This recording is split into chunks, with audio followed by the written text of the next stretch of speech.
A day in my life as a Ilonggo student here in Pasig City. Ngayon guys ay sasaing na tayo guys. Tara, let's go!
Guys, natapos na akong sumain kaya wala akong ibang gawin kundi magwalis ng aming bakuran.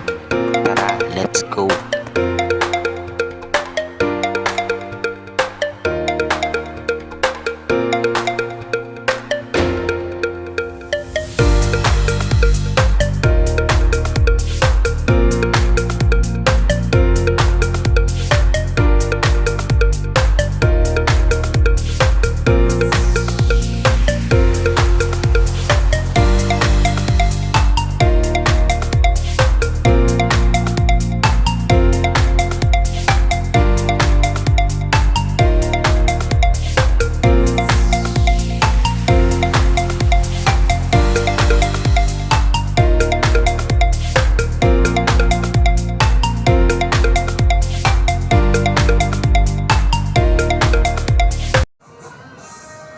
Hindi pa natutuyo.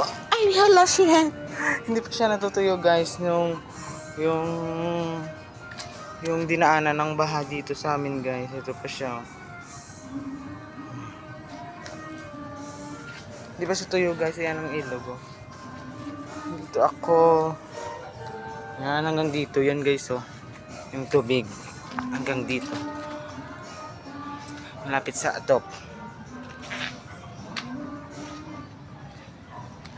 Hanggang dito lang tayo, guys. Gusto na pumunta sa ilog, eh. Tingnan dito. Ganda. Sige, punta tayo, guys. Try natin kung makapunta tayo. Alam. Marana pala siya, guys. Kaso, lutak lang.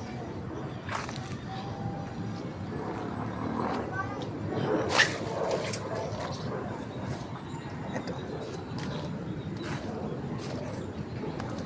Uy.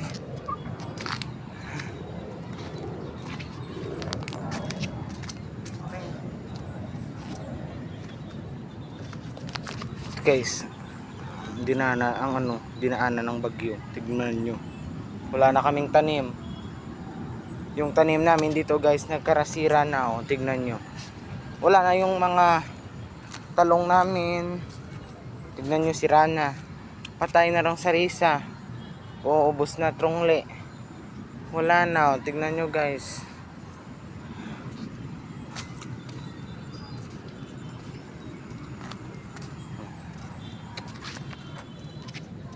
Ikot-ikot lang tayo di, guys. Ay shit, hanggang loob. Dito ay yung mga talong namin na dito. Yan o, yan o. Ayan na siya ngayon. Lanta na.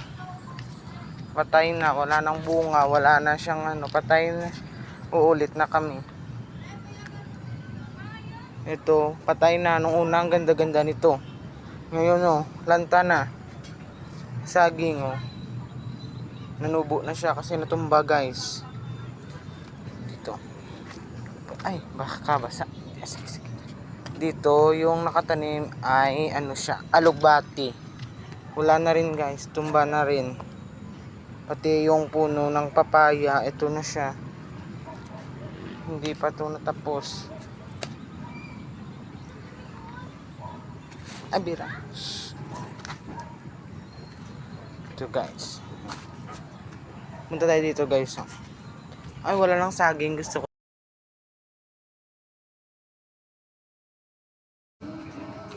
Bago ko ito tapusin, i-comment nyo naman sa comment section kung saan nakaabot ang aking video. Shoutout nga pala kila Karexel ng Iloilo, Karin A ng Iloilo, kay Athena ng Pasig City at kay Gerald ng Iloilo.